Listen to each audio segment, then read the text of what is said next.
બનાસકાંઠાના પાલનપુર શહેરમાંથી એક ચોંકાવનારી ઘટના સામે આવી છે। પાલનપુરના અમીર રોડ કબ્રસ્તાન વિસ્તારમાં અચાનક ગાડીઓમાં આગ લાગતા હાહાકાર મચી ગયો છે। મળતી માહિતી મુજબ પાલનપુરના અમીર રોડ કબ્રસ્તાન ખાતે પાર્ક કરેલી ગાડીઓમાં અચાનક આગ લાગી હતી। આ આગ એટલી વિકરાળ હતી કે થોડી જ વારમાં 3 ગાડીઓ બળીને ખાક થઈ ગઈ હતી। પ્રાથમિક માહિતી અનુસાર બંધ હાલતમાં ઉભેલી ગાડીમાં આગ લાગ્યાની શક્યતા વ્યક્ત કરવામાં આવી રહી છે। જો કે આગ લાગવાનું ચોક્કસ કારણ હજી સુધી સામે આવ્યું નથી।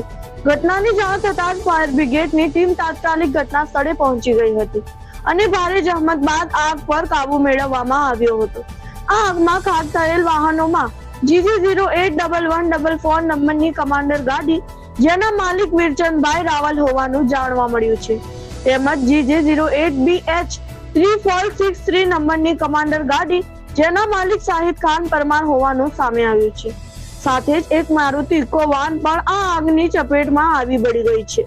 આકસ્મિક આગ લગતા વિસ્તારમાં અફરાતફરીનો માહોલ સર્જાયો હતો। સ્થાનિક લોકોમાં ભયનો માહોલ ફેલાયો હતો અને લોકો મદદ માટે દોડી આવ્યા હતા। સદનસીબે આ ઘટનામાં કોઈ જાનહાનિ નોંધાઈ નથી, પરંતુ લાખો રૂપિયાનું નુકસાન થયું હોવાનું અનુમાન છે। હાલ પોલીસ અને ફાયર વિભાગ આગ લાગવાનું સાચું કારણ જાણવા તપાસમાં લાગી ગયા છે।